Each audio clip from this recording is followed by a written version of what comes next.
شروع کرتا ہوں اللہ تعالیٰ کے نام سے جو بڑا مہربان نہایت رحم والا ہے۔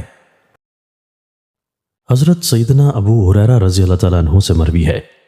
کہ حضور نبی کریم صلی اللہ تعالیٰ علیہ وآلہ وسلم نے ارشاد فرمایا، جس کا اپنے مسلمان بھائی پر اس کی عزت یا کسی اور چیز کے حوالے سے کوئی ظلم ہو تو اسے چاہیے کہ اس دن سے پہلے آج ہی معافی حاصل کر لے جس دن دینار اور درہم پاس نہیں ہوں گے۔ اگر اس ظالم کے پاس اچھا عمل ہوگا تو اس ظلم کے برابر اس سے لے لیا جائے گا،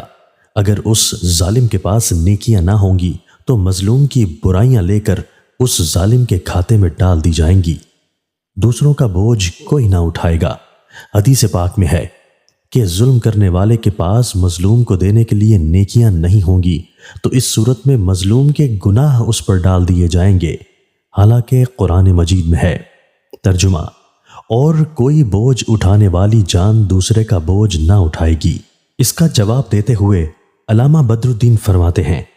آیت قرآنی میں جو بوجھ اٹھانے کا ذکر کیا گیا ہے وہ اس طور پر ہے کہ محض رشتہ داری اور دوستی کی بنیاد پر کوئی دوسرے کا بوجھ نہ اٹھائے گا، بلکہ جس پر ہوگا وہی اٹھائے گا، جبکہ حدیث میں جو بات بیان کی گئی ہے وہ اس طور پر ہے کہ وہاں ظلم کی وجہ سے ظالم نے جو مظلوم کا حق ادا کرنا ہے اس کی ادائیگی کے لیے نیکیاں نہیں تو ایسے میں مظلوم کے گناہ کا بار ظالم پر ڈال دیا جائے گا۔ حضرت سیدنا ابو امامہ رضی اللہ تعالیٰ عنہ سے روایت ہے کہ رسول اللہ صلی اللہ تعالیٰ علیہ وآلہ وسلم نے ارشاد فرمایا، جس شخص نے قسم کھا کر کسی مسلمان کا حق مارا تو اللہ عز و جل اس کے لیے دوزخ کو لازم اور جنت کو حرام کر دے گا۔ ایک شخص نے عرض کی، یا رسول اللہ صلی اللہ تعالیٰ علیہ وآلہ وسلم، اگرچہ تھوڑی سی چیز ہو؟ فرمایا، اگرچہ پیلو کی شاخ ہی کیوں نہ ہو۔ مال پر قبضے کا ذکر نہ کرنے کی وجہ۔ حضور نبی کریم صلی اللہ تعالیٰ علیہ وآلہ وسلم نے مسلمان کے حق پر قبضے کا ذکر فرمایا ہے، مال پر قبضے کا ذکر نہیں فرمایا۔ اس میں یہ نکتہ ہے کہ یہ حکم اس صورت کو بھی شامل ہے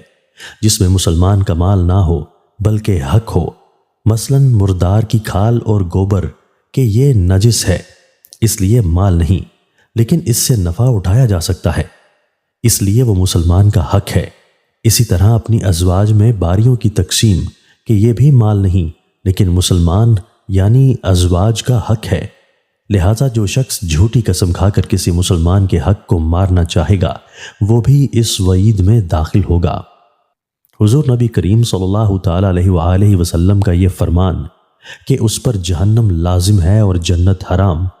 تو اس کی دو وجہیں ہو سکتی ہیں۔ پہلی تو یہ کہ اس شخص نے یہ کام یعنی جھوٹی قسم کھانا اور مسلمان کا حق مارنا حلال سمجھ کر کیا ہو اور اسی پر وہ مر گیا تو وہ کافر مرا، اس لیے اس پر جہنم لازم۔ دوسری وجہ یہ ہے کہ جھوٹی قسم کھانے والا جہنم کا مستحق تو ہے لیکن اس کے لیے معافی کی گنجائش بھی ہے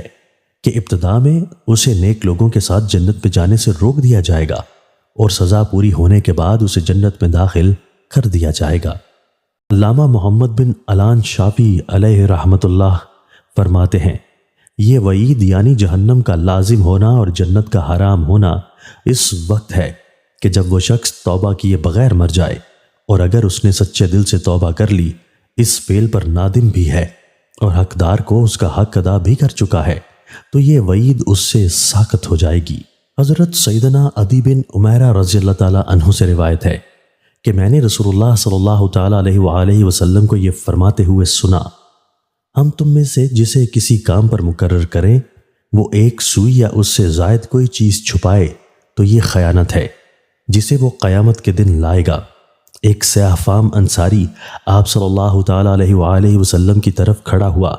راوی کہتے ہیں گویا کہ میں اس کی طرف اب بھی دیکھ رہا ہوں،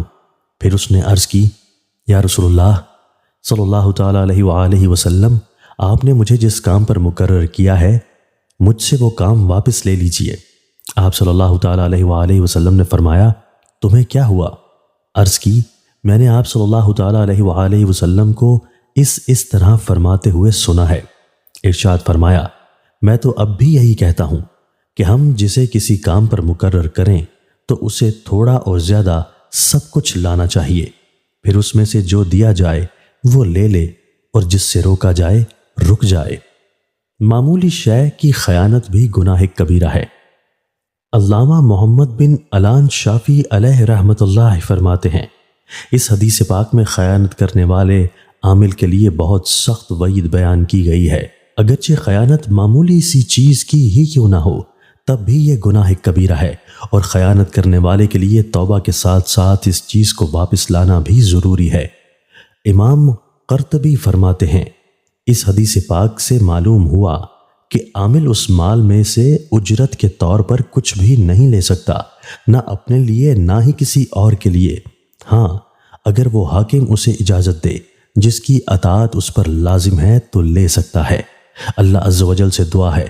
کہ وہ ہمیں خیانت جیسے قبیح اور برے فعل سے محفوظ فرمائے، ہمیں ہر طرح کے گناہوں سے بچنے کی توفیق عطا فرمائے، آمین۔